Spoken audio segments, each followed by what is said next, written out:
Major developed countries should adopt responsible economic policies, manage policy spillovers, and avoid severe impacts on developing countries. Given the type of technology that is associated with cryptocurrency, we will need to have a collective approach. It's an open question as to whether or not Omicron is going to be the live virus vaccination that everyone is hoping for. This is Bloomberg Surveillance, early edition with Francine Lacqua. Well, good morning, everyone, and welcome to Bloomberg Surveillance Early Edition. I'm Francine Lacqua here in London, and here's what's coming up on today's program. Stocks and futures fall. Treasury yields surge. Investors prepare themselves for Fed rate hikes to quell high inflation. Oil markets also roiled. Brent hits a 7-year high as a drone strikes on Abu Dhabi sparks tensions. And accusations fly. Boris Johnson's former top aide, Dominic Cummings, accused the Prime Minister of lying to Parliament about rule-breaking parties.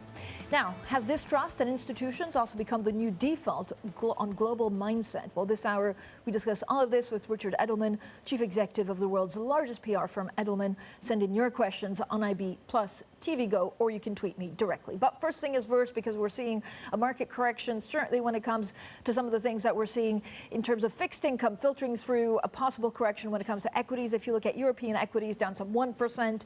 They're all in the red, apart from energy. Now, energy is still gaining. This is thanks to Brent crude, but we spoke to many experts and analysts this morning. If you have a geopolitical tension like that drone hitting the UAE, it's something that could actually be short-lived, because if you look at fundamentals in the price of oil, they seem to be pretty much calibrated to perfection in terms of what Omicron does to demand, and then OPEC Plus could still step in. The NASDAQ futures, now when they opened about an hour ago, is one of the things that we're watching the most, because, of course, yesterday they were closed down some 1.5%, and that could filter through some of the other fixed income space in Europe. But look at that. We're a whisker away from that 0% on the 10-year German bond yield. It's pretty significant because it's a psychological level when they're no longer negative. And, of course, now we look at swaps, and they're pricing in 4 interest rate hikes for the Fed this year. You can see the UK. This is a story about differentials. We're also seeing a lot of economists saying that when you look at what the Bank of England has done, one of the first major central banks to raise rates, they could do so again in the coming months. The CAC 40, the DAX, down some 1.1%. So U.S. Treasuries slumping across the curve, with the front end leading the decline. The 2-year Treasury yields rising above 1% for the first time since 2020. Well, investors betting that the Fed will tighten policy faster than expected. We're now joined by Janet Henry, Global Chief Economist at HSBC, and by our markets editor, Christina Kino. So thank you both for joining us. Janet, when you look at some of the repricing in Fed expectations, how volatile could these, price actions be on what the Fed could do? What is the data point that you're waiting for to be absolutely certain of what we're looking at this year? Well, I think we have a firm idea, really, of where we're going over the course of the next couple of months.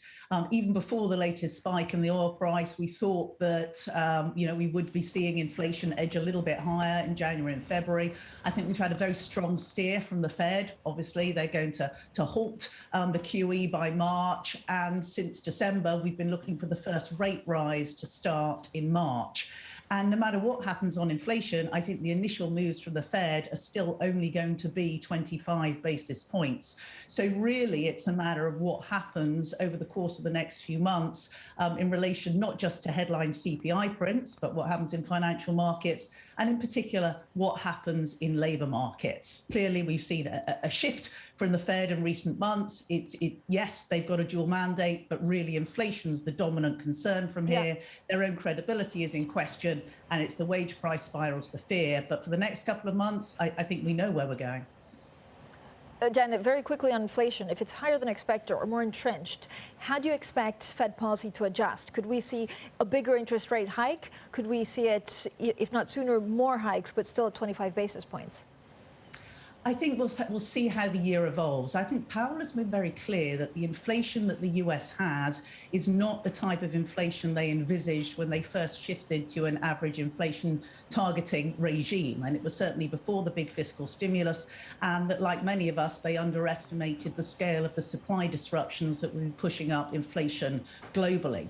But their fear will be not just the level of inflation and what it means for expectations, but this risk of a wage price spiral. So yes, if they've got it wrong, and we're starting to see signs from that, then yes, it could be more rate rises. But I don't think it's just about rate rises. Remember, it's the balance sheet. We're looking for 3 rate rises in 2022. We've been looking for that since mid-December, and the beginning of the scaling back of the balance sheet. It could just be that they accelerate further the planned scaling back of the balance sheet and move it a little bit earlier. It's not just all about the rate rises or indeed the incremental size of the rate rises.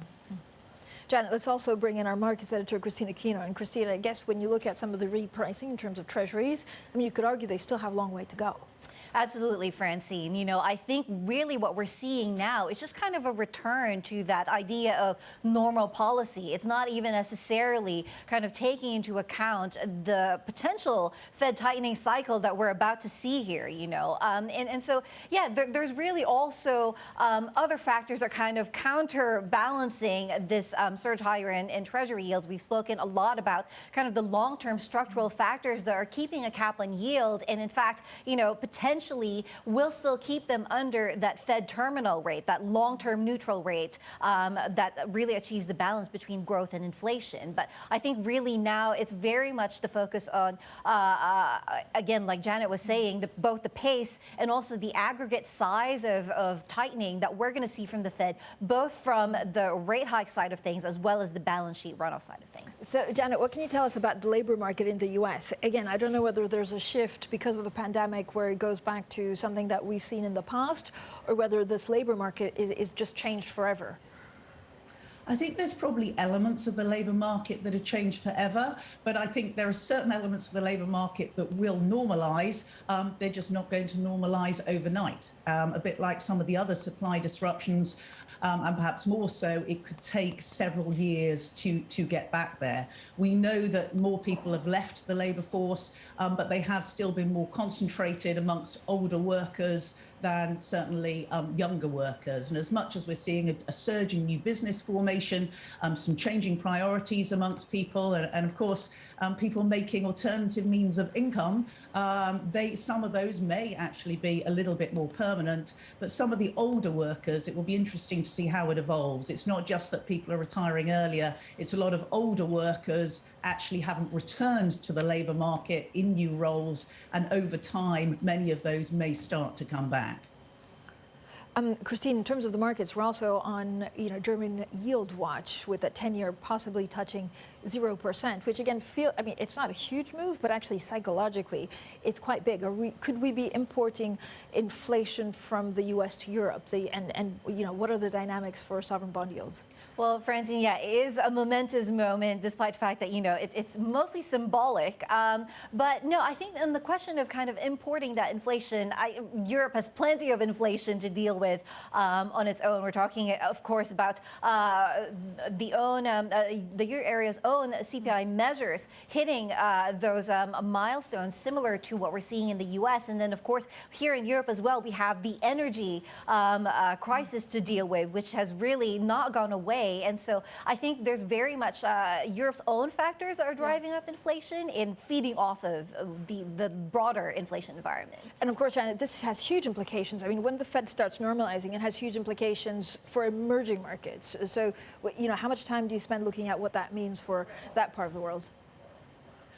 No, we look at that, but we look globally. I think, we've seen emerging markets raise interest rates quite aggressively, certainly in CEMEA and Latin America through the course of 2021. And we've seen little or nothing out of Asia so far. And I think some of those Asian economies will be gradually starting to tighten in 2021, but they really stand out globally. There are very few economies in the world where inflation is below central bank mandates. Japan and China are two of them, but elsewhere in Asia, inflation is much more subdued, not least because the consumer recovery has been less strong. But for the emerging economies, I think it's a familiar story. They always tend to be vulnerable to any disruption in the price or availability of capital flows when the Fed is starting to tighten policy. So anyone that's got imbalances, anyone with large budget deficits or reliance on capital inflows to finance their current account deficits, then they are going to face some disruption. A lot of them think they've got a little bit ahead of the curve. Arguably, some Latin American countries like Brazil did move a little bit earlier this time. That should make them a little bit more prepared. But anywhere where they're a bit behind the curve, then they are more likely to be subject to a lot more disruption as the Fed continues and possibly accelerates the tightening. Janet, thank you so much. Janet Henry there, HSBC Global Chief Economist, stays with us. And thank you as well to our Bloomberg Markets editor, Christine Aquino. Now, coming up, China's economy grew at a strong pace of more than 8% last year, despite a crashing property market and a crackdown on big tech. We have that story next. This is Bloomberg.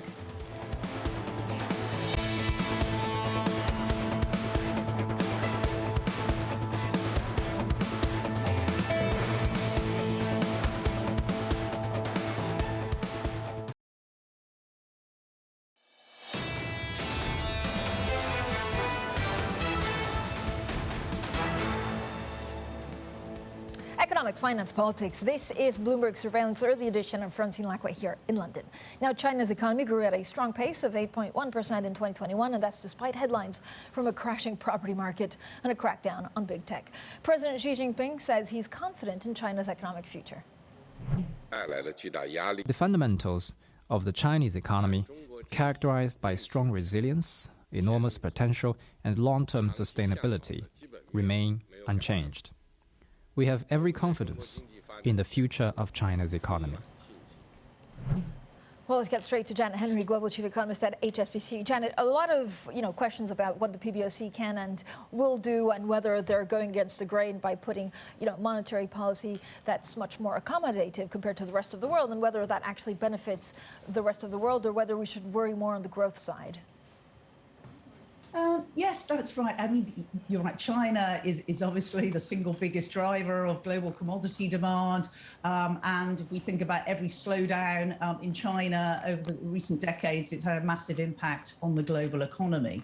But I think as far as China's concerned, you mentioned that 8.1% figure, and actually the fourth quarter GDP figure, if anything, came in a little bit stronger than expected. But some of the more recent data, because obviously yesterday we got the December data, does make it clear that there are some areas that were already slowing down. Property has not had the kind of free fall that had been feared, but property sales have actually been falling. The consumer recovery continues to disappoint. And with the latest round of restrictions related to the rise in COVID cases, etc., that means that's likely to remain weak in the early quarter. So we have seen this change in stance from the PBOC. So, it has been about starting to at least stabilize what's happening to credit availability and price, and try to stabilize the slowdown in activity and support some improvement as the year progresses. Janet, when you look at China's property sector, right, the contraction was a little bit worse, of course, than expected, and that's hurting the economy as a whole. Will it get worse? Is it a worrying sign that we should pick up more, even more than GDP, or do you think it'll stabilize? I don't think it's going to be a major driver of GDP. I see an evolution of the growth story. As I say, Chinese property sales did fall, and in fact, it got worse in December from November. I think there are signs, though, that it is starting to bottom out. And as credit availability and price to households improves, we may see some underlying demand. And then as the year progresses, you may even see some stabilization in construction activity. But remember, China's broad policy mix isn't just about the price of money. And if anything, they haven't, they probably will cut tomorrow the loan prime rate, but much less so for the 5-year. They don't want to reignite property speculation. They want to support infrastructure spending, which I think will revive on the back of local government bond issuance. And in particular, they want to continue to support manufacturing investment and, of course, green investment. Yeah. And that's where more of the growth recovery can be expected to come from as 2022 progresses. Janet, what are you expecting here in the UK? So, by speaking to traders, they say it's probably one of the most unpredictable major central banks, and we don't really know the effect of quantitative tightening. And, it could be very interesting given the uncharted territory of this. Yes, it could be interesting because really it's going to be the first major central bank to do it, given the intended sequencing of their guidance. So certainly in what we've seen on the labour market data, no doubt what we'll see in the inflation data tomorrow means that they are on track to raise rates again in February, and that means that the quantitative tightening will begin in March. Now, that's just a one-off redemption, but it is, a significant one. And then we expect them to continue the tightening. In fact, we think the Bank of England will deliver all of its tightening in 2022. So it will give us the first steer. But remember, there are other central banks globally that will have a bigger impact in terms of global financial conditions. So I think it's not going to have a massive impact on the UK, maybe a little bit on the currency. Yeah, Jen, I was going to ask you, actually, I don't know whether we want to call it the QT conundrum, but can other central banks look at the UK and replicate, or because of just the composition of the UK economy, it's very difficult to see what kind of impact they would have elsewhere? Yes, absolutely. The UK is unique in many ways, and the stock market isn't necessarily directly related to the shape of the UK economy. But also at the moment, as far as the UK is concerned, we don't know how much of the different mix within the economy is related to COVID-19 and how much is related to Brexit itself. We know, for instance, it's not just what's happening in the consumer side, which has been the major driver of global growth in the advanced economies in particular. The UK has massively underperformed on the export side. We have to assume at least part of that is related to Brexit. So I think, yes, it's interesting to watch, and there may be some feed across, but the UK and some of the challenges facing the Bank of England are somewhat unique compared with, for instance, the ECB or indeed the Federal Reserve. Janet, thank you so much, as always, for joining us. Janet Henry there, Global Chief Economist at HSBC. Now let's get straight to the Bloomberg First Word News. Here's Laura Wright. Hi, Laura. Hi, Francine. Data from an Israeli trial suggests a fourth dose of the Pfizer-BioNTech vaccine is not sufficient to prevent infection with Omicron. According to preliminary findings, the vaccine did raise antibody levels, but that's only offered a partial defense against the new variant. However, those infected in the trial only had slight symptoms or no symptoms at all.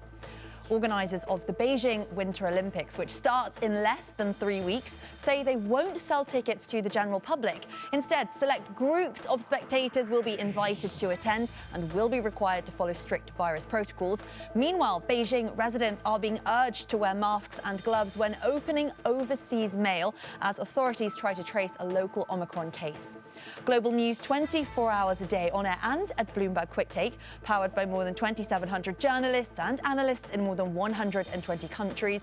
This is Bloomberg. Francine. Laura, thanks so much. Coming up, we'll be talking U.S. banks ahead of Goldman Sachs earnings a little bit later today. This is Bloomberg.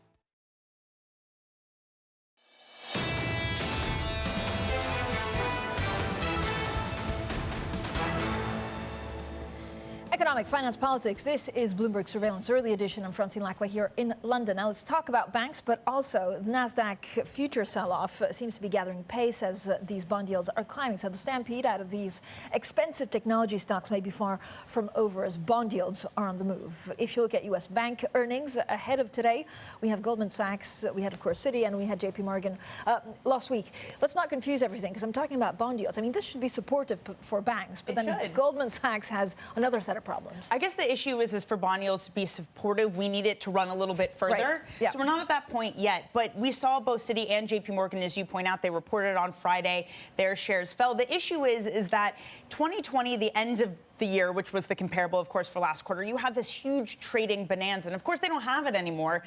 The numbers were still strong, but not up to expectation. And at the same time, costs are rising a lot. We talk a lot about the talent war within banks. We're looking at JP Morgan's numbers right now. Their expenses rising year over year. We're also talking about their technology spend, so that's in there as well. But these problems will definitely be present for Goldman too. Not just the technology spend, but also they gave their partners from a few million to multiple millions of a payout. But this is the war on talent. Exactly. So I guess, I mean, as long as revenue's okay, right, or from trading, right, then they could afford to pay. Right. Well, they need to make it up somehow, right? Because that margin gets slimmer and slimmer. So you're in a world where, okay, trading doesn't look as strong. Is loan growth there? No, consumers still have a lot of liquidity. They're not taking out loans. But I should say banks are pretty optimistic on this point. A lot of the executive commentary. But again, this is something that's going to need to take time to play out. We're not seeing it yet. So on fintech, I know our Tom McKenzie was obsessed with this $12 billion story at JP Morgan. I mean, is it because they're so behind, or is it looking at new cards and the way we interact with, you know, the banks on our phones instead of going into retail? I'd say it's both of that. There's this whole new crop of fintech. Maybe it's wrong to call them new because they've been popping up for a while now, that the big banks need to contend with. I have to say, though, Mike Mayo over at Wells Fargo says that there isn't enough granularity. He wants more detail from JP Morgan. So, you know, we don't know exactly what the payout's going to be. Yeah, we certainly don't. I'm looking forward to those Goldman Sachs pre-bell. Before the close. Yeah, yes. There you go. We'll have the story for you on Goldman Sachs, and we'll put into context with a lot of the other U.S. banks. Coming up, has distrust in institutions become the new default global mindset? We're joined by Richard Edelman, Chief Executive of the world's largest PR firm, to discuss Edelman's latest trust survey. A spoiler, it's not looking great. This is Bloomberg.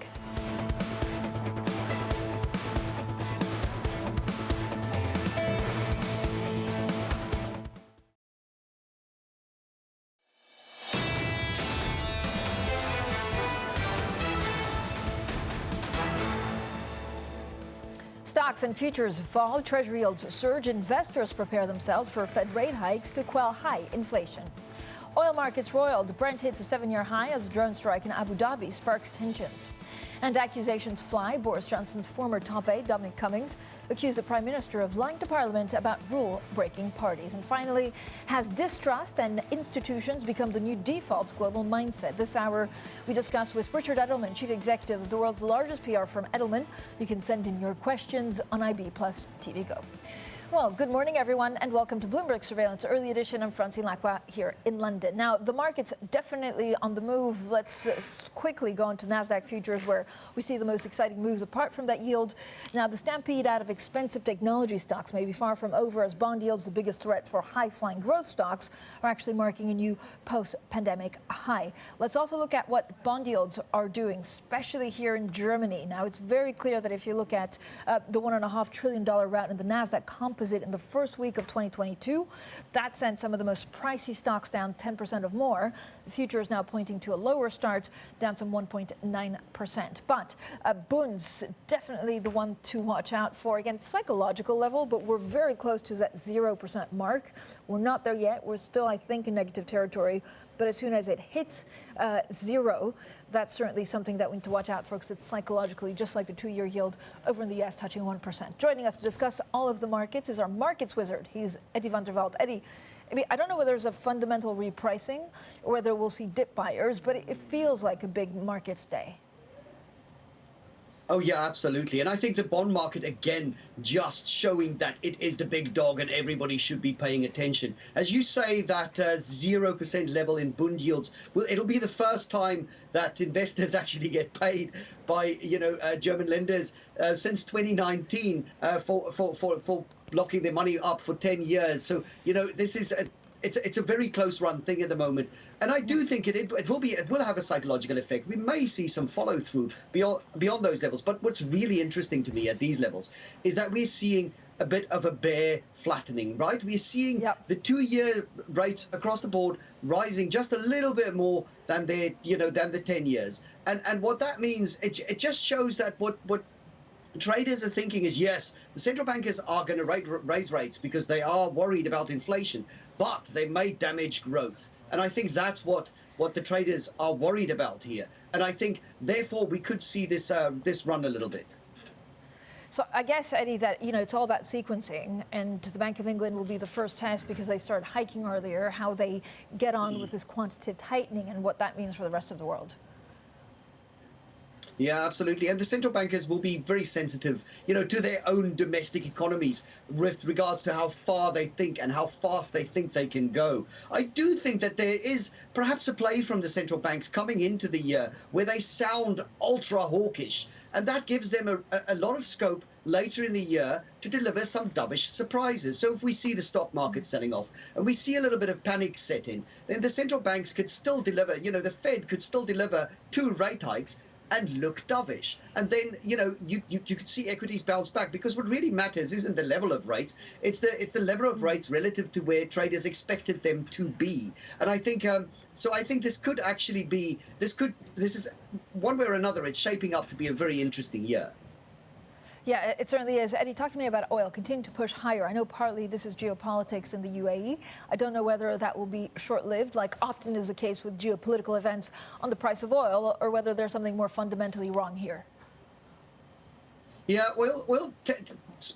geopolitical risk, unless it really blows up, tend to be very short-term events in the oil market. Now, but my colleagues on the oil team tell me that there are actually real tightness to be seen. There's actually real tightness to be seen in the oil market. We're actually seeing, producers struggling to increase their output. But I think as we go deeper into the year, what we're likely to see is we'd like to see some more shale production come on stream. And I think if prices stay as high as they are now, or push a little bit higher, I think we may see OPEC pump a little bit more too. So I think that the supply side may actually cap prices a little bit. That puts a cap on inflation, and again takes us back to a slightly more dovish policy environment, perhaps later in the year. Eddie, I'm looking for dip buying. They're always there, the dip buyers. Where are they today? I don't know. Where's the dip buyers? But you know what? I think one thing that's interesting is we've seen the S&P 500 pull back about 5% or so, I think 4 times over the past year. It's never gone to 6%. So we've seen it around about these levels of where we usually see the dip buyers step in. Now, I've got a big bet on with Mark Cudmore that it's going to be, the dip buyers are going to come back again this time. He thinks they're not. We shall see. I think just people have been conditioned to come back into the markets when we see these big pullbacks. And I think this is the kind of level that we usually do see them.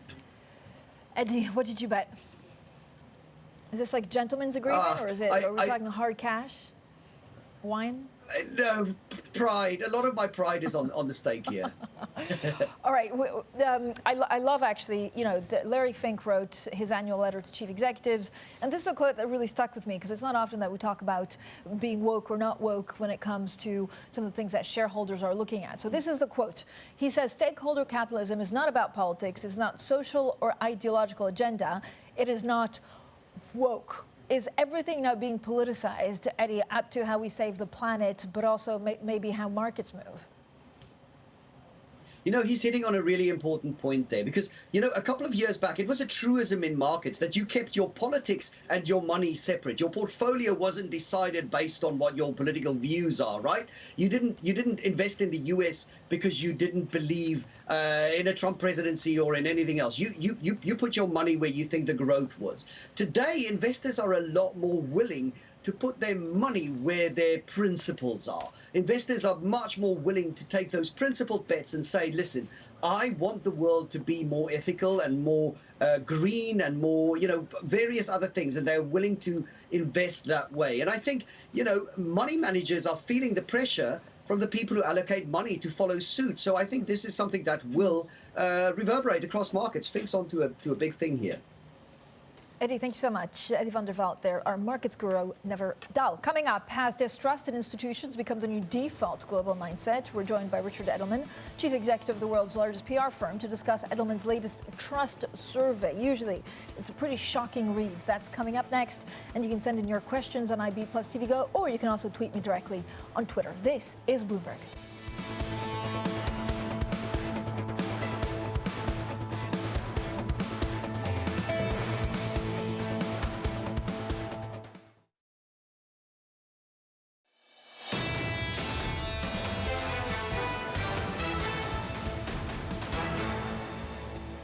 Economics, finance, politics. This is Bloomberg Surveillance Early Edition. I'm Francine Lacqua here in London.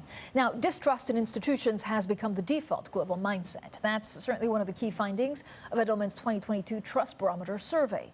Edelman, the world's largest PR firm, found that a growing majority of people believe they're intentionally being misled by journalists, business leaders, and governments, while businesses continue to be the most trusted institutions. Well, to tell us more about the findings of the survey, we're now joined by Richard Edelman, the chief executive of Edelman. Richard, always great to speak to you, but it is so depressing. How do you regain that trust if people don't believe that the government is out to make or try and give them at least a better life, and businesses don't do the same? How do you bridge that gap? I think the big word is competence, Francine. The reality is we have a moment in time when business is 50 points more trusted than government about getting things done. And there's no ideological constraint. There's no business just has to operate effectively, whereas politics has impeded government's ability to do the same. And so if I'm in business, I now have 5-to-1 people saying, I want more business involvement in societal issues, whether it's reskilling or sustainability or, curing the pandemic or wage levels. And business has to fill this void that's left by an incapacitated government. I mean, that's all well and nice, but a lot of businesses actually need government support, right, for regulation and other things if they want to get things through. Is there a misnomer that businesses do things better? Look, I think that the moment we see a real decline in trust in democracies. The single-party states have done very well this year, but in the democracies, under 40% of people believe that they'll be better off in 5 years. It's an economic issue. It's also 85% said in our study that you actually have a fear of job loss. 75% are concerned about the climate. And so the pressure at the moment on CEOs, 80% say, I want CEOs to stand up and speak up on our behalf. Why is this? Because you want employees who buy into the theory of your company. You also need to have consumers who are belief-driven buyers. And now the new phenomenon is, as Eddie just said, 88% of financial institutions rank ESG equal to operations and financial performance in buying a stock. Yeah, I have to say, Richard, again, at 61%, business, as you say, is the most trusted institution. But also, I don't know whether it's just that governments are so poorly rated rather than businesses doing so well. I mean, but Francine, there's a real warning signal. Yep. There's a real warning signal here for business, which is in the United States, the trust in business among Republicans dropped 12 points. Republicans trust business less than Democrats for the first time. And also, there's a big issue around fairness. And the so-called crisis of capitalism is real. More than half the people in our study said, I don't think capitalism is a force for good. So there is a logical extent to which business can go. And I think CEOs have to be careful to stay in their swim lanes, that, you are able to do climate or you are able to do wage levels, but careful, don't do this without government. You have to have a playing field that people understand. You're not elected, you're not appointed. Right, and it could also, in certain cases, backfire. And I guess, Richard, there's a difference between the listed companies and the non-listed companies, because the listed companies also have a duty of care to shareholders, and that may not be for the greater good. But I also think that there's this very vicious cycle of distrust between government and media that has to be broken, because the business model of media, not Bloomberg, but others, increasingly is chase clicks. And on the government side, it's to go for division. And this, basically what you have is this death grip among the government and media, where it's circling downward. Because between division and disinformation, you have people actually 2/3 saying that our leaders are liars and they don't believe in the truth in media. So the number one thing that increases trust in institutions is information quality. So every one of us has to tell the truth and get facts out there. Richard, let's go back to business, and then I want, this idea of trust, it's actually quite difficult to define. But, respondents also believe that businesses are not doing enough for climate change, inequality, information, trustworthy information, but also workforce reskilling. I mean, some of them are big deal that you can't do them without government support, especially the reskilling part. Well, again, we're going to have between 400 and 800 million people potentially lose their jobs to automation in the next decade. In retailing, financial services, you already start to see this. So I think that is the greatest opportunity for regaining trust between the business sector and government. Take this on as our responsibility in the next few years and show serious and tangible progress. What people want is for a sense that the system is working. And business has to be the jumpstart right now. Government gave support in the wake of the pandemic, and government scores, literally 18 months ago, government was the #1 trusted institution, the only one big enough to handle the crisis of the pandemic. Government trust can rise if the pandemic is well managed in the next 6 months. And I believe that what we have right now is a very unbalanced institutional framework where business is at the top and media and government are at the bottom, and that's like a seesaw in the playground. It's unbalanced. Kids aren't going to have fun if you can't go back and forth. Yes, it's true. I've tried that, myself before. Richard, talk to me a little bit about trust. I mean, we talk about the idea of trust, but you can be a trustworthy person if you have a campaign of misinformation against you, then people don't believe you. So is it that people, is it a perception of trust, or is it that you're actually not trustworthy? For us, the trust definition is trust to do the right thing. Are you dependable? Are you able? Do you have integrity, and do you have purpose? And what's happened really since the Great Recession in 2008 is that ability is assumed, but it's the other three factors, dependability, integrity, and purpose, that really drive trust. And the idea of information quality is so vital at the moment because we don't seem to have shared facts, whether it's about environment or about vaccination, and you then get paralysis. Literally 2/3 of people believe that their leaders are liars, whether it's CEOs or government leaders or journalists. So, and they also distrust the channels of information. So that's why I think this information question becomes paramount in the next year of getting facts in front of people. And that means everybody part of this solution. Richard, there's something that also really caught my attention, and it makes me worried, is basically the social fray. So the fact that people cannot have civil debates, and you say in your Trust Barometer that 64% of people in their country lack the ability to have civil and constructive debates. Is it getting worse, and will it continue to get worse? So 60% of people, Francine, also come into a discussion not believing the other person. That we're in this, again, negative cycle of distrust. I actually believe that it is possible to improve in the coming year. We have to get facts in front of people. We have to tell both sides of the story, and we need to do it in a way that is less frantic. Scientists are deeply trusted.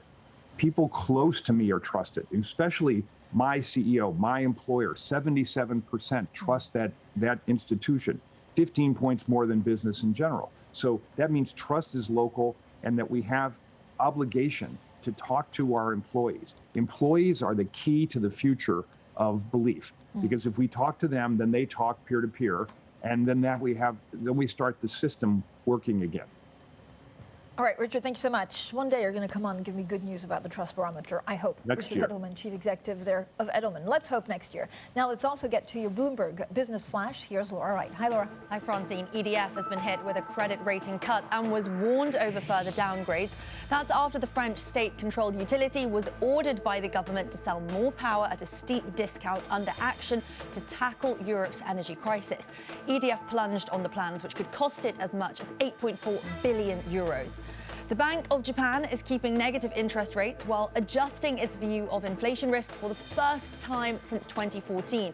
The move suggests the world's third largest economy is not immune to the price forces, prompting other central banks to unwind their stimulus. With energy costs surging, the BOJ nudged up its inflation forecast for the year, starting in April and for the following year. Crypto.com says it stopped all deposits and withdrawals while it investigates unauthorized activity on some accounts. The crypto wallet provider and trading platform tweeted that all funds are safe, but that security is being enhanced. Several users had recently used social media to report the alleged disappearance of funds. That's the Bloomberg Business Flash. Francine. Thank you so much, Laura. Now, coming up, accusations fly. The Prime Minister, Boris Johnson's former top aide, accuses the Prime Minister of lying to Parliament over his involvement in a rule-breaking party at Downing Street. Well, more on that next. This is Bloomberg.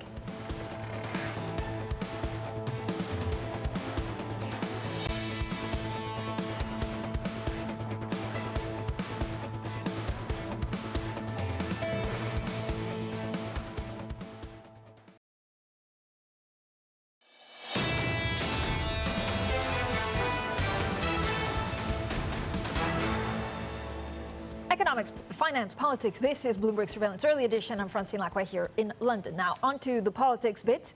And Prime Minister Boris Johnson is in hot water. Now, his former top aide has accused the Prime Minister of lying to Parliament over his involvement in a rule-breaking party at Downing Street. Now, Dominic Cummings said he would swear under oath that Johnson allowed the May 2020 drinks gathering, which took place at the height of lockdown during the first wave of the pandemic. Well, joining us now is our Bloomberg's EMEA News Director.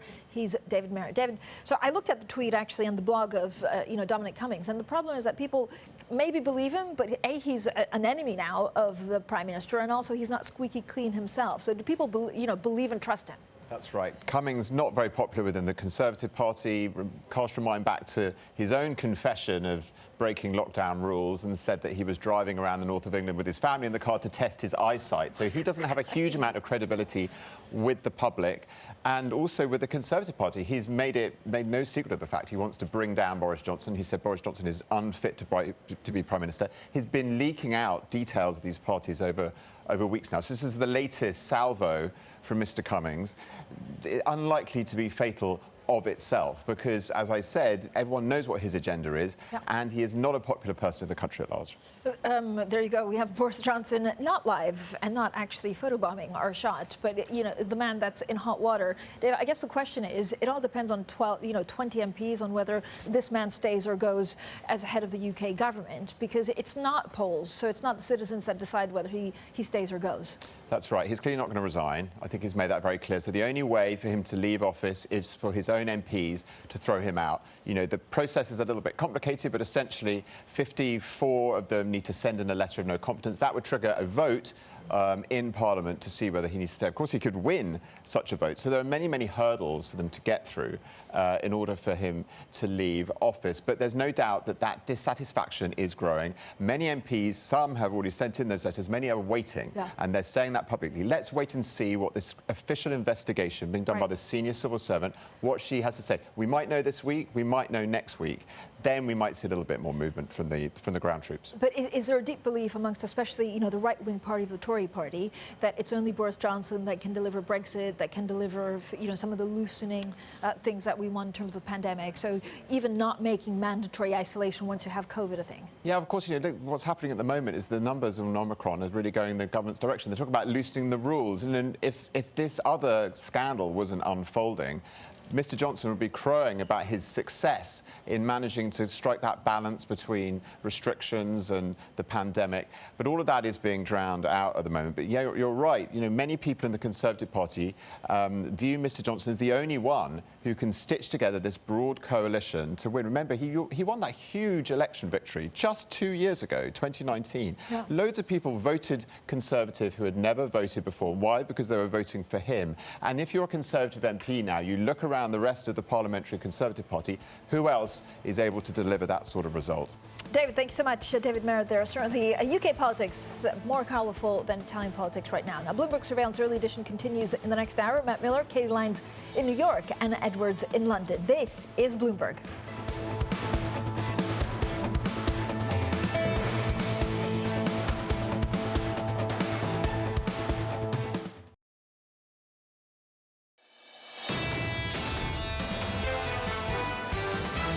We're optimistic that by the end of 2022, we will be close to normal. The interest rate environment is probably the most important economic backdrop over the course of this year. You have monetary policy uncertainty, you have fiscal policy uncertainty, you have economic policy uncertainty, and some geopolitical issues. It's going to be a very challenging year for macroeconomic policy. This is Bloomberg Surveillance, Early Edition, with Anna Edwards, Matt Miller, and Kailey Leinz. It's 10 a.m. in London, 5 a.m. in New York, and 6 p.m. in Hong Kong on this Tuesday, January 18th. Our top stories today. Traders ramp up their bets that the Fed will raise rates in March. Two-year yields go above 1% for the first time since 2020. Meanwhile, the price of Brent oil hits its highest level in more than 7 years. Goldman Sachs is out with earnings before the opening bell today. Analysts are waiting to see if investment bank fees keep growing at a fast pace. And the best stock picker of 2021. He earned the title by betting on an industry that was at the center of the supply chain crisis. Welcome to Bloomberg Surveillance, everybody. This is the early edition. I'm Anna Edwards in London with Matt Miller and Kailey Leinz over in New York. And once again, Kailey, welcome back to the global market fray this morning, to those in the United States, of course. And you're welcomed back with another sell-off in tech.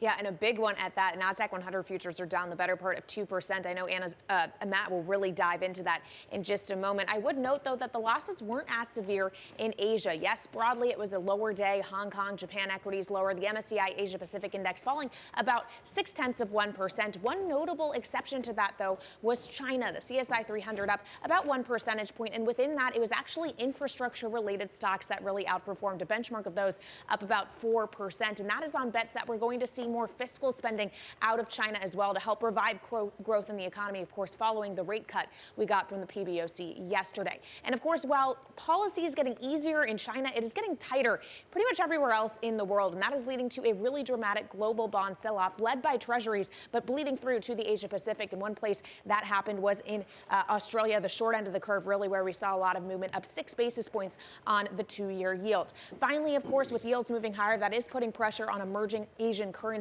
The biggest underperformer today was the Philippine peso, weaker against the dollar by about 0.4%. 51.47 is where it sits right now, but that is the weakest level against the dollar going all the way back to March of 2020, Matt.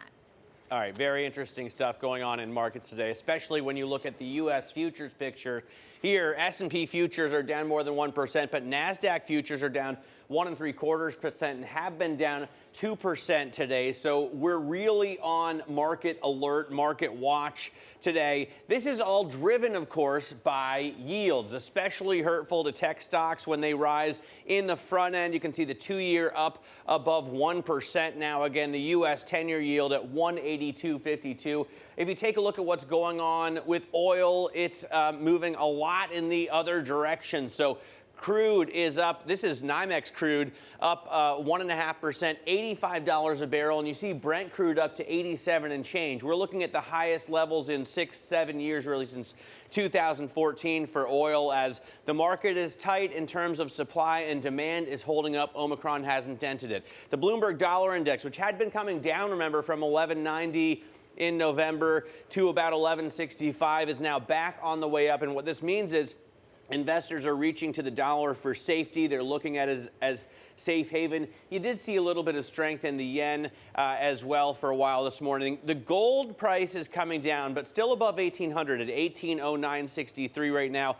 And Bitcoin rising just a bit at 41,889. It's really, though, Anna, all about yields and oil this morning. All about yields and oil, all about tech selling off here in Europe as well, and not cushioned by some better data coming out. The ZEW indicator of expectations from the German economy, that showed some positivity in just the last few minutes, just crossing the Bloomberg terminal. But that hasn't taken the edge off the selling that we're seeing across European equity markets. We are red almost across the board for European equities, and it is places where we rely on technology that we're seeing the sell-off a little bit worse. Places where we have an energy component, we can show you where energy is right now. The energy sector, one of only two moving to the upside. Energy and telecoms moving higher here in Europe today, but even so, not by very much. Technology down by 2.4%. Technology stocks really weak today. It's pretty indiscriminate. Only one of the tech names in Europe moves to the upside, and that is something that operates in the cybersecurity space. So perhaps moving to its own tune there. And just to tie in with what Matt and Kailey have been talking about on the yield story, very much the dominant theme. We're watching the 10-year German Bund. Will it get back to zero? This, of course, in negative territory right now. It keeps edging back towards zero and then pulling back from that move, as if the market is trying to test the ECB. Can you really afford to be so far behind the Fed curve as we're increasingly pricing in Fed rate hikes? And the UK 10-year gilt yield, I put that in as well because we've had labour data out today. That came in pretty strongly. We get inflation data, Kailey, from the UK tomorrow. All right, well, those higher yields, Anna, in theory, pretty good for the banks, but I have a feeling they're going to be moving more on earnings today than anything happening in the bond market. Because when we think about what's ahead today at 7:30 a.m. Eastern time, we will get earnings from Goldman Sachs. Of course, this follows JP Morgan and Citi, which on Friday really disappointed. So what will we see from Goldman? Bloomberg Intelligence is expecting that investment banking will be a key strength in the fourth quarter. Then Bloomberg's Year Ahead conference will start with a virtual format. Speakers include the CEOs of Intel, Visa, and Cisco. And then finally, the meetings between European finance ministers continue in Brussels with the ECOFIN meeting. The focus will be on the global minimum tax. And of course, Matt, we'll talk to Maria Tadeo, who is live there in just a moment. But first, we need to talk more about these markets. Yeah, absolutely. Let's get to our top story. As I said, we're really watching yields this morning. Treasuries falling across the curve with two-year yields soaring above 1% for the first time since 2020. Meanwhile, Brent oil extending gains to the highest level that we've seen in 7 years. There's the Brent quote. You can see we saw earlier what was going on with a WTI at 85, Brent trading at 87.31. Joining us now is Christine Aquino, who helps lead market coverage for us out of London. So, Christine, is yields what's pushing everything else around this morning in terms of risk assets? I think that's exactly it, Matt. Where yields will go, everything else will follow. And it's potentially why we're seeing such a big sell-off in tech, of course. That 10-year yield really getting close to that 2% level that, as we know, has been widely flagged as a potential pain point for this high-growth sector. And now it's potentially coming up much faster than markets are expecting. OK, and the focus on oil prices also very real for markets and for investors today then, Christine. Heading up, well, past 7-year highs, levels we haven't seen since 2014. Geopolitics and violence in the Middle East once again back on our radar. Absolutely, Anna. And I think this really makes for a potentially toxic combination for consumers and investors in this sort of environment. It's one thing to deal with higher yields and the financial conditions squeezed from that aspect of the markets, and then now to also have to deal with higher energy prices, of course, as a result of potential geopolitical risk. I think this is a double whammy that certainly will weigh on consumers in the near term. Absolutely. I mean, oil prices off highs of the session, but still up by 1%, 87.28 on the Brent price this morning. Thanks to Bloomberg's Christine Aquino for joining us here on set in London. Now, US bank earnings continue today with Goldman Sachs reporting fourth quarter results before the market opens. Analysts are watching whether investment banking fees at the firm continue to grow at a fevered pace. Let's get more with Bloomberg's Danny Berger. That really is going to be the focus. Investment banking fees, also no doubt compensation after what we heard from JP Morgan. Yes, exactly. It's a tricky time for banks considering that we've seen that boom in terms of trading start to cool off. So Goldman needs something like their really strong investment banking fees to help make up for that. And as you say, expenses. We've seen Goldman Sachs stock this over the past 3 months fall about 8%. But of course, banks in general so far this year are up some 11%. So a lot of valuations that they need to live up to. So expenses are rising, and I think JP Morgan is perhaps a good proxy for this because both JP Morgan and Citi falling on Friday because of that expense picture. They saw their expenses over the year rise 8.6%. That's what we're looking at here for our radio audience. I have a chart. So as the revenue, yes, is going higher, they needed to move even higher to make up for these expenses. And we know Goldman, of course, is paying its partners millions, multi-millions as a one-time bonus. So their expenses likely to be a big focus here. I got to ask about the drama playing out in Switzerland. It seems Antonio Orta Osorio has stepped down. Yeah. Yeah, exactly. Stepping down. This is concerns over some COVID breaches he had. This was, of course, before the long weekend for the U.S., so we have a little bit of catching up to do. Stepping into his place is Axel Lehman, and there is some hope, at least among bankers, some excellent reporting from our banking team, that they're optimistic because it is a message of continuity. Axel Lehman has said he's going to continue the reforms put in place by Orta Ozario. So even though it's a change at the top, the hope is that the reforms that Credit Suisse has put in place will continue on, because at this point, they really cannot afford another scandal. Of course, shares fell on Friday, on the news, on Monday as well, I should say. And Citi analyst Andrew Combs writing that this could potentially throw into question leadership at the bank. So certainly a lot of work for Credit Suisse to do now. Yeah, just one hit after another. Thank you so much to Bloomberg's Danny Berger. Now let's head over to Washington, D.C. President Biden will hold a news conference on Wednesday to mark the end of his first year in office. Meanwhile, his push for voting rights legislation faces fresh opposition in the Senate. Joe Matthew, Bloomberg Washington correspondent, joins us now from D.C. for more on the week ahead. So, Joe, what is the #1 agenda item this week? Well, it's voting rights. As you point out, the president has received a lot of criticism, Kailey, for not sitting down to answer more questions, hold more news conferences. This will be only his second formal news conference at the White House in his presidency. The first was back in March, and all the questions were about the fight against COVID, his new presidency, and, of course, the looming yet-to-begin debate around infrastructure, and a lot has happened since then. This time, questions will likely be a lot tougher, as it not only coincides, to your point, with his first year in office, his first anniversary, but also will likely coincide with the failure tomorrow of voting rights legislation in the Senate. We're going to learn more about that today, Kailey. We expect a Democratic caucus meeting late today. Votes are likely tomorrow, and nothing has changed over the weekend. Majority Leader Chuck Schumer does not have the votes right now to pass that legislation or to break the filibuster. And President Biden will likely have to explain that in his news conference this week. OK, a lot of still work in progress then on Capitol Hill. Joe, thanks very much. Bloomberg's Joe Matthew. You can listen to Joe every weekday on his radio programme Sound On. That's at 5 p.m. Eastern Time on Bloomberg Radio. Now, European finance ministers meet in Brussels again today amid an energy crisis and rising levels of inflation. Joining us now for a preview of what we could expect to hear in Brussels, our Europe correspondent, Maria Tadeo. Maria, there are new faces, lots of the same lines, though, no doubt, being expressed, same concerns around higher energy prices and how that's going to hit consumers. What's the latest?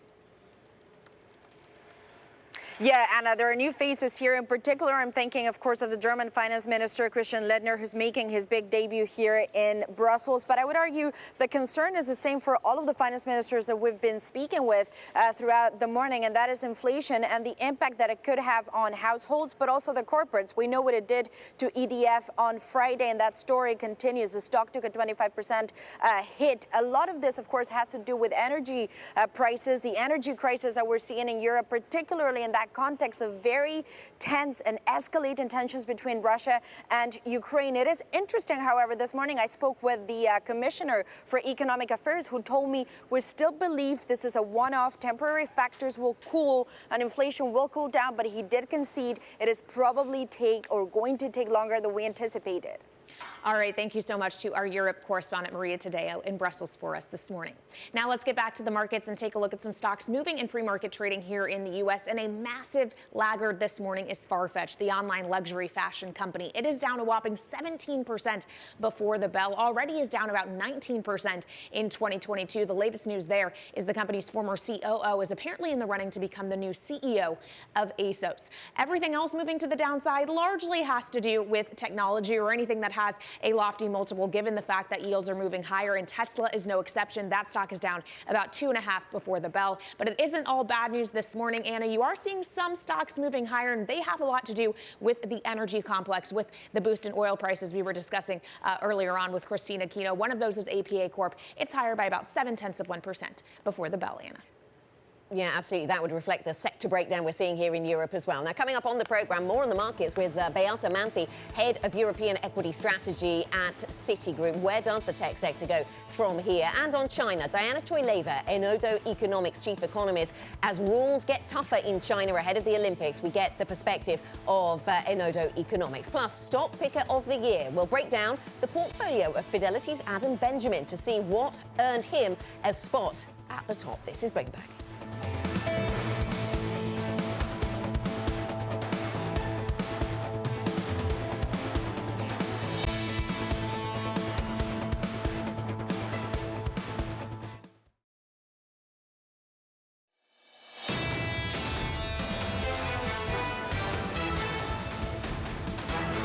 Welcome back to Bloomberg Surveillance Early Edition. I'm Matt Miller with Kailey Leinz in New York, Anna Edwards with us in London.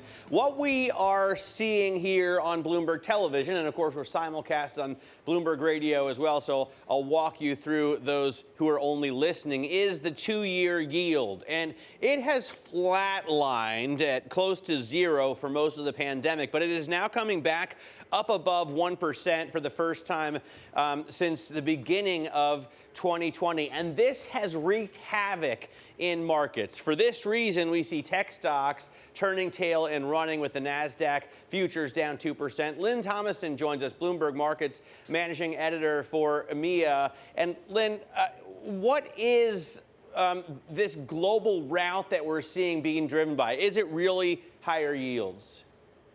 Absolutely. I mean, I think higher yields are the big story for today. Everyone's worried about inflation. What is the Fed going to do? How many interest rate hikes will we see this year? How much will we see this year? And I think, just alongside the, big story in yields is also the story with oil. I mean, you're seeing prices shoot higher today. The market is really hot. And I think that, in some sense, really underscores the challenge facing central bankers this year. Lynn, good morning. And just to underscore how big a deal the yield move is, we've had some really strong data out from the German economy, and it's not really touching the sides. It's not really moving European assets. It's certainly not moving stocks when you might have expected it to really add to optimism. We had the German Investor Confidence Survey, expectations amongst the investor community surging to 51.7. Analysts had expected 32. So even if you know nothing about the numbers involved, there's a big difference between those, and yet it doesn't really send us higher for risk assets today. Absolutely. I mean, there's one story in the market, and it's inflation. And in some sense, the German data feeds into that story where it shows that, economies are healthy, they're strong. And then it's almost, it's all that's good news turns into bad news that it's, could mean higher rates.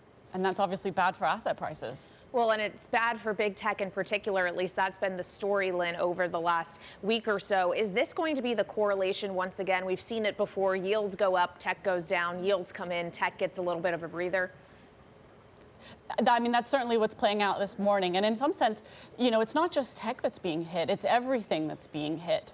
I think, perhaps a few months ago, you would have seen tech go down and value stocks go up, banks go up. But at the moment, markets are looking red across the board. You're seeing some, bright spots in energy. Banks have obviously been an area of optimism. But, it's not just tech. It's the S&P 500. It's European stocks. Even Asia's down today. It's quite widespread. Lynn, we're seeing the Bunds about to turn positive. They're almost there, and I'm wondering how much it really matters. Is it just an interesting, round number crossing the zero bound, or does it make any kind of difference? I think in some sense, yeah, it's something that, everyone's so gotten used to German yields being negative that the fact that they're positive, really emphasizes the fact that we're in a different era right now, a different world. And I think, that just puts a punctuation mark on that. Yeah, not quite there yet. Negative by 1.6 basis points, Lynn. We're watching. There'll be a red headline across the Bloomberg if we get there, perhaps, I'm guessing. Thanks very much to Bloomberg's Lynn Thomason. Thanks for taking us through all of that. Remember, you can get market analysis, the latest thoughts from the Markets Live team, MLIV Go. That is the function to use on your Bloomberg terminal. This is Bloomberg.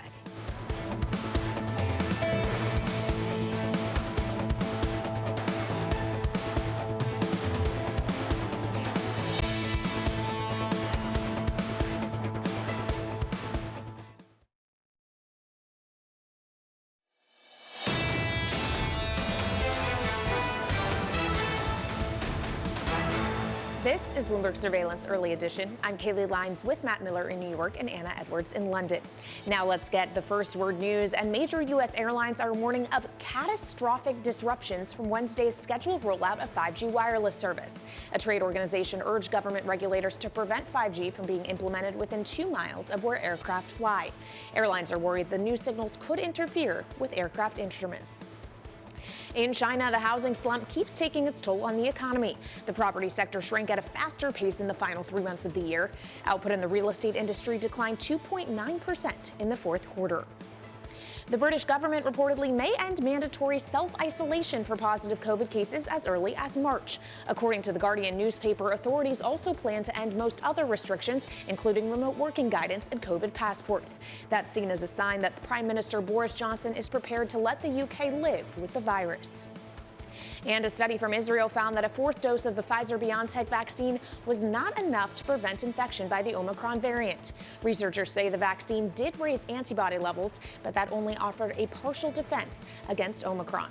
And Matt, that really doesn't go very well to answering our questions about the efficacy of booster shots and really how many people need, and maybe giving more boosters is not the answer. Yeah, well, as this thing evolves, that may be the case. I mean, it's important to remember that these vaccines were very effective against the first few variants. Had we all taken them then, we might not be here where we are with this variant. But they may have to come up with some kind of new weapon to fight Omicron. Yeah, had we all had the opportunity to access them and taken them up with some enthusiasm then, Matt. Yeah, and as Kailey was just saying, the conversation here in the UK certainly feels as if it's politically moving on. When will we be without any COVID restrictions at all? And in terms of booster shots, there has been pushback here in the UK around this idea of giving any fourth booster, a sense that perhaps you transition to treating it like seasonal flu with an annual vaccine instead for those who are particularly vulnerable. When we come back, we'll get back to the market conversation. Beata Manthey joins us, Citigroup head of European equity strategy. What happens to European stocks as US stocks sell off? We'll get to the answers to that question. This is Bloomberg.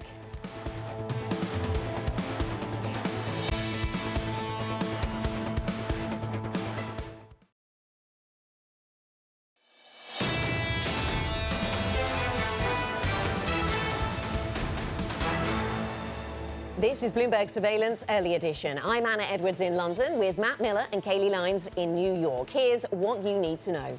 Traders are counting on a Fed interest rate increase in March. They sent two-year Treasury yields above 1% for the first time since 2020. Meanwhile, Brent oil surges to the highest price in more than 7 years. The CEO of BlackRock says he's a capitalist, not an environmentalist, but Larry Fink warns that companies who don't embrace sustainable business practices will be left behind. And Goldman Sachs earnings come out a couple of hours from now. Analysts want to see just how much the firm's deal makers brought in from that big surge in M&A. That is a look at what you need to know this morning. And Matt, we need to be aware that we've got US bank earnings coming ahead of the bell stateside. Yeah, absolutely. Goldman Sachs is coming out. I mean, we had a look at U.S. bank earnings already at the end of last week, and we had a look at a scoop by Sri Narayanan on what we're seeing in terms of Goldman Sachs bonuses. Some of the partners are getting millions of dollars in extra bonuses on top of their $1 million bonuses on top of their $1 million salary. So congrats to them. What we're seeing in terms of markets today, NASDAQ futures are down. I distilled this down to, I think, one of the most important features of the U.S. market today. NASDAQ futures are off, so tech stocks leading the way down. Why are they? Because yields are rising, especially at the front end. So I've got the 2-year here, up 1% to up above 1% for the first time since before the pandemic. Crude also continues to gain, and even more so now. NYMEX crude up $1.48 to $85.30 a barrel. So there's little supply and a ton of demand, and Bitcoin rising, although still Bitcoin's relatively little change here, 42,000, and we've been hovering around this level for a few days. It does tend to move with risk assets. So normally when you see NASDAQ futures plummet like this, you would expect Bitcoin to come down as well. Maybe that has already been worked out of the system, and maybe this is sort of an equalized level of Bitcoin at $42,000. Kailey, what do you see in terms of the pre-market movers? Well, of course, you mentioned the fact that we're seeing oil moving materially higher, and that is leading to one exception in a really big down day broadly for equities, and that is the energy sector. The Energy Select Sector SPDR ETF, which basically gives us a way to gauge how the sector as a whole is moving in pre-market trading, is actually higher by about 1%, even as we are seeing futures broadly lower. A lot of other stocks, though, still moving to the downside, one being Goldman Sachs. As Anna mentioned, we are awaiting awaiting results from that bank around 7:30 a.m. Eastern time. So about 2 hours to go. Trading, investment banking, expenses really going to be a focus. That stock is down about 0.6%, 0.7% as a result. And then, of course, with those yields moving higher, that is putting pressure on high multiple stocks in particular, including the two largest heavyweights in the U.S. equity market, Apple and Microsoft, each down 1.5% or more. So that, of course, is creating a big drag on equity futures as a whole, Anna. Yeah, absolutely. And Kailey, you were pointing out what was going on that energy ETF, and that really reflects what we're seeing here in Europe. Just two sectors in positive territory for European stocks, and one of those is energy, up by 0.3%. Technology is very much at the epicenter of the selling. It is the worst performing sector here in Europe. Off lows of the session, now two technology names on the stock 600 actually moving to the upside, just two, but the sector as a whole still down by 1.8%. And with all that focus on yields over in the United States, the Treasury curve really at the center of things. How much of that is spilling though across the Atlantic? Well, quite a lot it seems, and we are seeing that being picked up here in bond markets and also on gilt markets. I put gilts in here as well because we had some labour market data out a little bit earlier on. That came in pretty strongly a day before we get inflation data out from the UK. The Bank of England, of course, out in front in terms of G10 economies and the hiking cycle. The ECB perhaps being left behind, and the market asking questions as to whether that is sustainable. Kailey? All right, well, let's get more on these markets with Beata Manthey. She is head of European equity strategy over at Citigroup. So, Anna, just really painting a picture of the fact that yields are moving higher, as did Matt. Is it basically the bond market that is driving the equity market at this point? Hi, Kelly. Thank you for having me. Indeed, we think that tighter monetary policy and higher bond yields are going to be one of the biggest themes driving the markets this year. And if you were to choose one indicator that you could have a foresight on to know what the market is going to do on the day, I would pick the bond yield, and especially the direction of the real yields, which we think is going to be key in terms of determining the leadership between value versus growth in the market. Value versus growth, and which do you think is going to take over this year? I mean, it seems like every year for the past few, people have forecast the return of value or that rotation, and it hasn't really panned out. That's a fair point, Matt. So the way I look at it, as I look at the forecast that our rate strategists are giving me on the real yields, and in the US, we think that real yields from around negative 70 basis points now are going to move to negative 25 basis points. So still quite some way to go. And we estimate that this could drive another 10% outperformance of value over growth in Europe. We've already seen around 10% of that happening. So in the near term, as long as bond yields are going to move higher, we think that value has more to gain. What do you think about, it does also seem, Beata, like every year strategists say, Europe is the place to be now. This is Europe's year because it's so undervalued compared to the U.S. Now, there may be some structural reasons for that, but we're hearing the chorus getting louder on that point this year. How do you look at European equities versus the U.S. markets? So being a European equity strategist, I'm pleased to see this move in bonds moving higher, because we think if there is one indicator that could make Europe outperform the US, it's going to be higher yields, and especially higher real yields. So, and the reason for it is structural in terms of how the market is built, right? So basically higher real yields are a big headwind for the valuations of the very expensive parts of the market. So growth, tech. We estimate that in Europe, the valuations of luxury goods or tech, these really highest rated sectors, could derate by on average 5 PE points if real yields reach this negative 25 basis points, as I've mentioned, we have penciled in our forecasts. So we think the US has more to lose in this move higher on the real yields than Europe. Of course, Europe has some parts of some expensive parts. However, it still has more value bits that will do better and make Europe outperform. And one thing I really would like to mention in Europe, a standout to benefit from the higher real yields, is the UK, which is our favorite way of playing the value rotation. Okay, Beata, and tying into that, I was just going to ask you about oil names and oil stocks, because oil prices continue to move higher, 87.63 on Brent. That typically plays to the advantage of the UK. And what you've been saying there about value, I mean, year to date, looking at the factors to watch function on the Bloomberg, we've seen European stocks already benefit from that value trade. It's certainly been driving some of the strategies that we've seen year to date here in Europe. So how important is the oil story to that UK narrative? It is very important, especially for the UK, right? Of course, the risk is that the higher oil prices on the day like this can play into political risk. So this is an indicator of political risks out there in the market.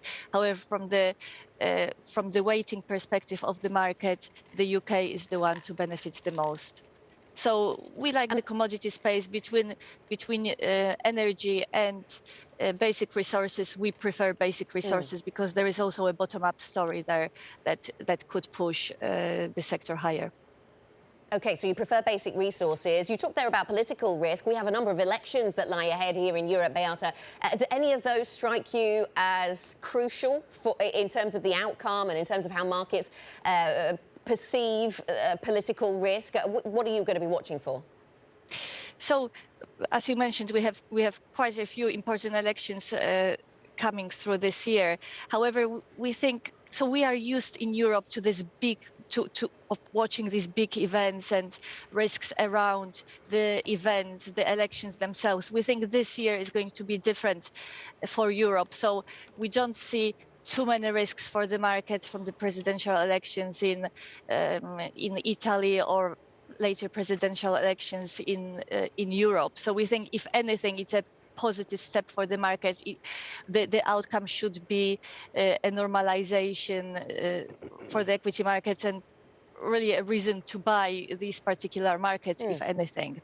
But it will be more about the policies coming out of it, right? So this is more important than events on their own. So if anything, I would say the German policies coming of the German coalition, so the past events of the election from the last year is more important than the two upcoming elections. Okay, Beata, thank you so much. Beata Manthey, Head of European Equity Strategy at Citi. Coming up next on the programme, we continue to talk about risk, this time with regards to China. Diana Choyleva, Enodo Economics Chief Economist, joins us. What does she make of the Chinese data we had recently, the PBOC's move, and what lies ahead for China as we head towards the Olympics? This is Bloomberg.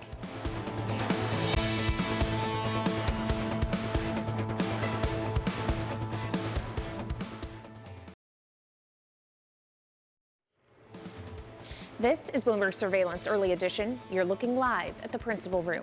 Coming up later on today, an exclusive interview with World Bank President David Malpass. That's at 8:30 a.m. in New York, 1:30 p.m. in London. This is Bloomberg.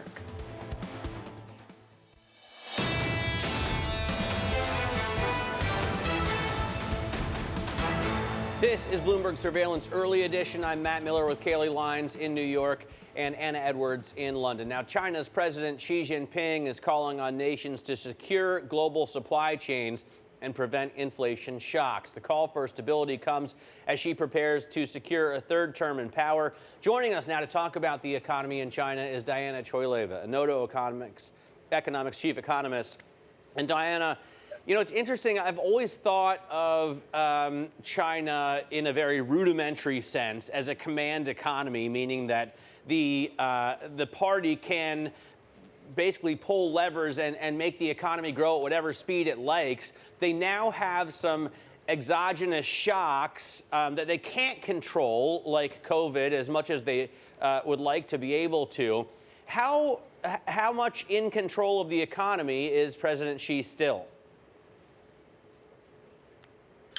He is. But of course, Omicron, being so highly virulent, presents a key political and economic challenge, because the issue is that sort of Xi snatched victory from the jaws of defeat, claimed COVID victory early, but it was predicated on a very all-of-nation effort to control, track, and trace. And of course, the moment the virus became a global pandemic, actually any country in the world is only as strong as the weakest country in the world. So actually he's backed into a political corner. He cannot easily abandon zero COVID policy.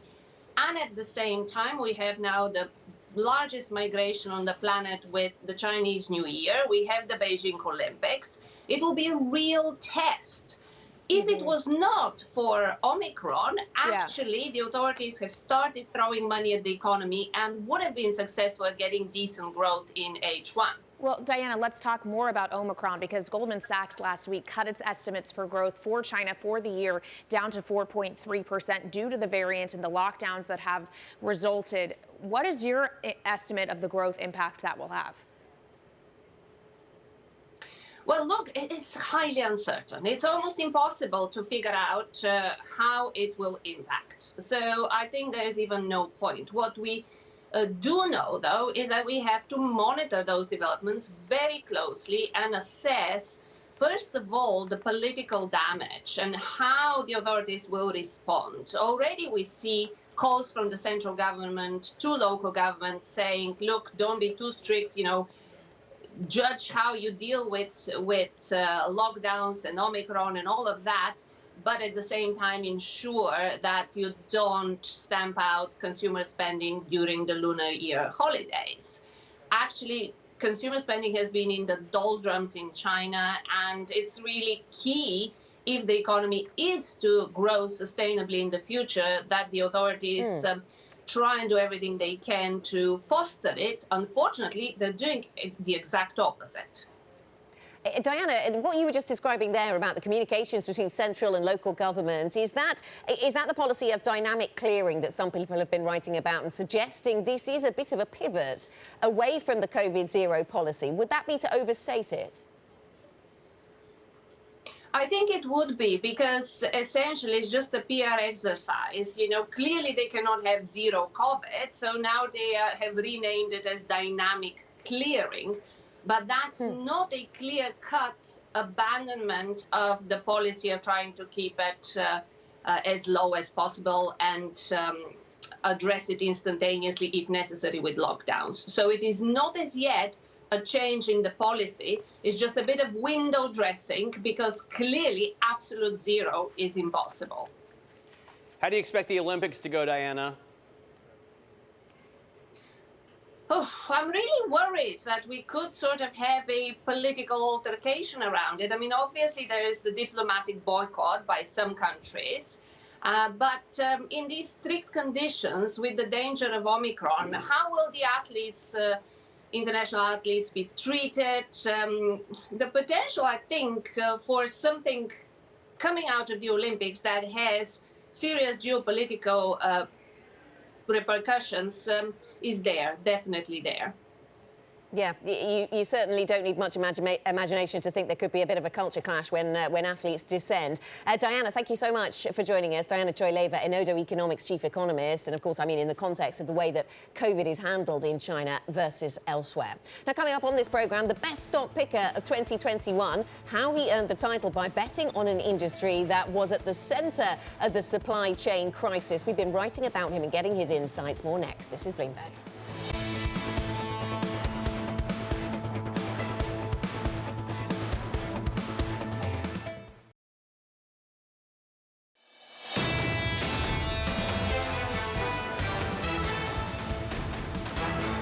This is Bloomberg Surveillance Early Edition. I'm Kailey Leinz with Matt Miller in New York and Anna Edwards in London.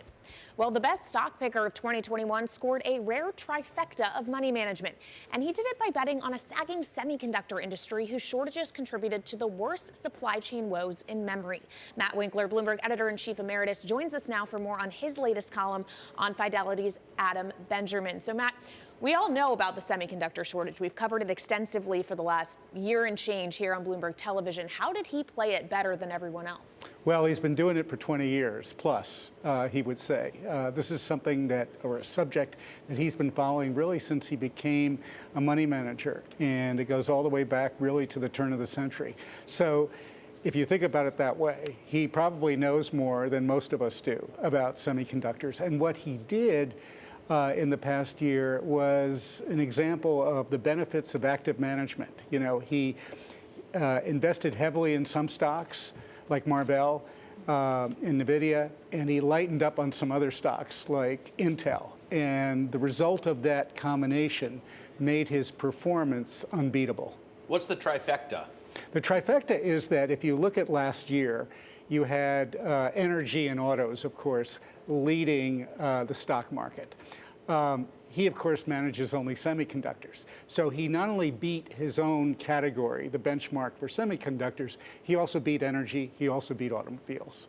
So that doesn't happen very often, by the way, in money management. What's his outlook for semis and for the supply chain this year? We're all eager to know how quickly this situation can be normalized. So he does say that when you think of semiconductors, they are the brains of just about every end market we're talking about, whatever it is. So that's not going to go away. So the demand for semiconductors is probably going to be robust as far as the eye can see. At some point, because we're all talking about it and thinking about it, we are going to move some production inevitably back to the US. We are going to figure out how to correct the bottlenecks in the supply chains. And so the supply eventually will catch up with the demand, but that doesn't appear to be anytime soon. It's interesting, if I were reading the column for investment advice, the major take would be AI. It seems like he thinks we're in the beginning of a long, more than decade cycle. Absolutely right. The one trend he said we're going to be thinking about, talking about, probably for the next 10 years is artificial intelligence. And again, it comes back to the fact that whenever you think of any industry, artificial intelligence is really what everybody is contemplating. And that's where semiconductors have the inescapable element in that industry. Matt, good morning from London. It was really interesting reading your piece, and you've emphasised how he has decades of experience analysing this sector. It was interesting that for somebody who's so focused on the digital, so focused on the role of chips in almost everything that we do these days, it was a very offline experience that he credits was giving him special insight. He goes to a conference, the one that takes place every year in Las Vegas, and that's the key. That's the place he gets all the intelligence. Yeah, he would say, and he does say, that that's a essential part of what he does, which is, roaming, if you like, every year, the Las Vegas CES convention, center, and talking to people, not so much about the brands, but talking to people about what is it that they're most interested in, what is it that has their imagination, stuff like that. And that, for him, is vital intelligence. You mentioned how this is kind of a testament to active versus passive management. What is the broader read through here about the direction of funds of the future? Well, he comes from Fidelity. And my colleague Jinping and I have been doing this column for 7 years now. And one of the things that we've noticed is that in 4 of the 7 years, Fidelity has been the #1 stock picker. And that is because it is committed to active management, always has been. I mean, go all the way back to the Magellan days, where I come from. White-haired people like me. But, I mean, what it proves is that active management is not only alive and well, but it's very effective, particularly at times like this. Okay, arguments for stock picking and for active management. Thank you so much to Matt Winkler, Bloomberg Editor-in-Chief Emeritus. Really interesting read. The top 2021 stock picker wins with semiconductors. That out on the Bloomberg terminal now. More Bloomberg Surveillance is ahead. We will hear from Standard Chartered CEO Bill Winters and World Bank President David Malpass, among others. Those conversations coming up shortly. Of course, we'll focus on the US bank earnings season as well. Goldman Sachs reports shortly. There'll be a big focus there on investment banking and the fees that are earned in that department and how much of those have to be spent on wages and compensation. That very much at the heart of the US banking story right now, along with higher yields. We track those Treasury yields higher and higher. This is Bloomberg.